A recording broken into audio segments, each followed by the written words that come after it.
ఇక బీఆర్ఎస్ నాయకులు డీజీపీ రవిగుప్తాను కలిశారు. బీఆర్ఎస్ నేత శ్రీధర్ రెడ్డి హత్య కేసులో నిందితులను శిక్షించాలంటూ వారంతా విజ్ఞప్తి చేయడం జరిగింది.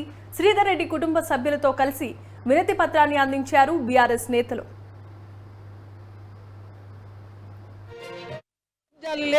భూ కబ్జాలు అంటున్నాడు కదా, భూ కబ్జాలు లేదు. ఆయన కేసు మలుపు తిప్పడానికి భూ కబ్జాలు అంటున్నాడు, అక్రమ సంబంధాలు అంటున్నాడు. ఆయన ఏమైనా కెమెరా పెట్టిండా వాళ్ళ ఇంటికాడ అక్రమ సంబంధాలు ఆడేస్తున్నారని? ఆయన ఎటువంటి వాడు? లక్ష్మీపల్లి మొత్తం మండలం మొత్తం తెలుసు, లక్ష్మీపల్లి ఒక్కటే కాదు మండలం మొత్తం తెలుసు.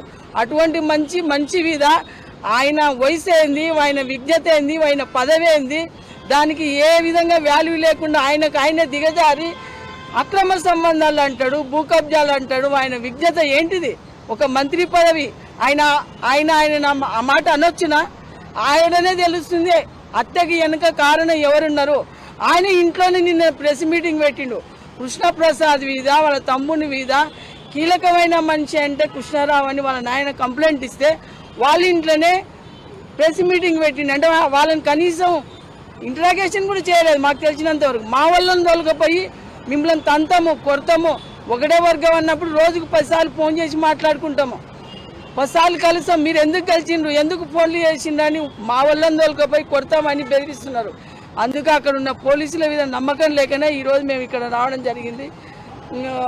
కృష్ణారావుని కూడా ఇంతటితో ఆగాలని చెప్తున్నాం. ఎందుకంటే ఆయనను నరకడం వలన మాకు కూడా భయంగానే ఉంది. మాకే కాదు, కార్యకర్తలు కూడా ఇంట్లో నుండి బయటికి వెళ్ళే పరిస్థితిలో లేరు. ఎందుకంటే అంత ఘోరంగా నరికిండ్రు. ఆయన గెలిచినప్పటి నుండి ఊళ్ళో పంచాయతీ, ప్రతి ఊర్లో పంచాయతీ ఉంది. పోలీసులు ఆడ ఉన్న ఎస్ఐ పని చేయడం లేదు. ఎందుకు కొట్లాడాలో, వాళ్ళతోనే ఎందుకు తండ్ల తినాలని ఎవరి పని వాళ్ళు చేసుకొని సాయంత్రం 5 గంటలకు ఇల్లు చేరుతున్నారు. ఆ పరిస్థితి వచ్చింది.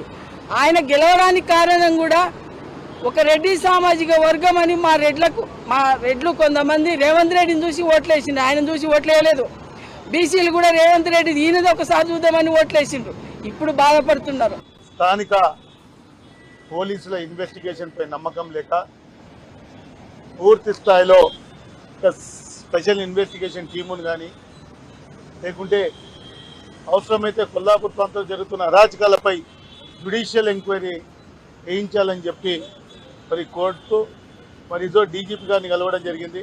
శ్రీధర్ రెడ్డి గారు తండ్రి గారు 76 ఏళ్ల వయసులో మరి వారు ఎంత మానసిక శోభకు గురవుతున్నారో ఒకసారి మీరు కూడా మీడియా మిత్రులందరూ కూడా గమనించారు. ఆయన ఒక మాట అన్నాడు, నా కొడుకుపై చేస్తున్న విష ప్రచారానికి ఆయన ఒక సవాల్ విసిరిండు. నా కొడుకు అలాంటి వ్యక్తి అయితే తనకున్న భూమి నేను రాజిస్తా, ఈ శాసనసభ్యత్వానికి రాజీనామా చేస్తావా అని చెప్పి కృష్ణారావు ఒక పెద్ద మనిషి మాట్లాడుతూ ఉన్నాడంటే మీరు ఒకసారి మీడియా మిత్రులు కూడా ఒకసారి గమనించండి. చెప్తా ఉన్నా, శ్రీధర్ రెడ్డి గారి హత్య ముమ్మాటికి రాజకీయ హత్య. దీని వెనుక ఎవరైతే ముద్దాయిలు ఉన్నారో ముద్దాయిలు బహిరంగంగా ప్రెస్ మీట్లు పెడుతూ విష ప్రచారం చేస్తూ దీన్నంతా ట్రాక్ తప్పించే ప్రయత్నం చేస్తూ ఉన్నారు. కాబట్టి మేము మరొకసారి డీజీపీ గారిని డిమాండ్ చేసినాం. ఏదైతే సంఘటన జరిగిన రోజు ఎక్కువ రెస్పాండ్ అయినటువంటి పోలీస్ అధికారి ఎవరైతే ఉన్నారంటే ఓన్లీ వనపర్తి ఎస్పీ గారు. ఎర్లీ మార్నింగ్ 5:30, 5:40కి ఫోన్ చేస్తే కూడా ఆవిడ రెస్పాండ్ అయ్యారు. కానీ పక్కన ఉన్న పోలీస్ స్టేషన్లో ఉన్న సబ్ ఇన్స్పెక్టరు సంఘటనా స్థలానికి సుమారు 3 గంటలు తీసుకున్నాడు.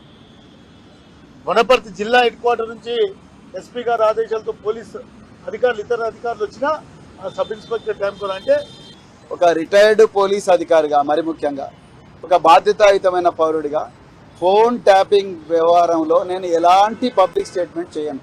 ఎందుకంటే ఇది ఫోన్ ట్యాపింగ్ అనేది దేశ భద్రతకు సంబంధించిన విషయం.